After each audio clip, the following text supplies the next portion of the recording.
अरे सुना आपने, केरल में कांग्रेस जीत गई और सड़कों पर एक खास रंग के झंडे का ऐसा सैलाब उमड़ा कि लोग कंफ्यूज हो गए कि वो इंडिया में है या सरहद पार के किसी और इलाके में। तो कुछ बुद्धिजीवी बोलते हैं कि केरल पढ़ा लिखा है इसलिए वहाँ पर बीजेपी नहीं आती। वाह क्या लॉजिक है, यानी कि आपकी पढ़ाई का कनेक्शन उन झंडों से है जो देखने में बिल्कुल पड़ोसी मुल्क जैसे लगते हैं। साक्षरता का मतलब अगर ये है कि जीत की खुशी में अगर तिरंगा ही गायब हो जाए, तो चांद तारे वाले झंडे सड़कों पर लहराने लगे, तो थू है ऐसी साक्षरता पे।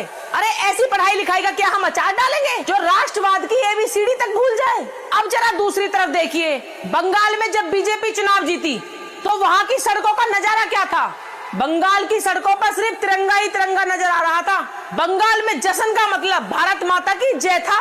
ये फर्क है बीजेपी और कांग्रेस की विचारधारा में। एक तरफ तो वो लोग जिनकी जीत पर जश्न का रंग पड़ोसियों जैसा हो जाता है, और दूसरी तरफ वो जिनकी जीत पर पूरा शहर तिरंगे के रंगों में रंग जाता है। और फिर कुछ लोग कहते हैं कि तुम बीजेपी को सपोर्ट क्यों करते हो। मैं उन लोगों से बोलना चाहती हूँ, हमें साक्षरता के नाम पर गद्दारी का सर्टिफिकेट नहीं चाहिए। हमें वो साक्षरता चाहिए जो देश को जोड़ना सिखाए, न कि वो जो तुष्टीकरण के नाम पर देश को बांटने वाले झंडों के नीचे खड़े होकर डांस करना सिखाए। ये जो पढ़े लिखे होने का टैग लगाकर घूम रहे हैं, अगर तुम्हारी साक्षरता तुम्हें अपनी रैलियों में तिरंगे की जगह मजहबी झंडे लहराने पे मजबूर कर रही है, तो यकीन मानिए यूपी और गुजरात के वो लोग आपसे करोड़ों गुना ज्यादा समझदार हैं, जो विकास को भी जानते हैं और अपनी मिट्टी की आन बान शान को भी जानते हैं। साक्षरता का घमंड छोड़कर जरा आईना देखिए।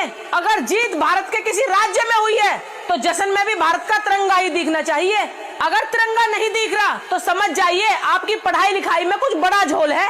अपनी औकात और अपनी वफादारी को पहचानिए, वरना ये साक्षर होने का नकाब उतरने में देर नहीं लगेगी। मेरी एक बात याद रखना, राष्ट्रवाद से बड़ा कोई ज्ञान नहीं, तिरंगे से बड़ा कोई सम्मान नहीं। अगर आप भी मेरी बात से सहमत हैं तो कमेंट में अपनी राय जरूर लिख के जाना और इस वीडियो को शेयर कर देना। जय हिंद, जय भारत।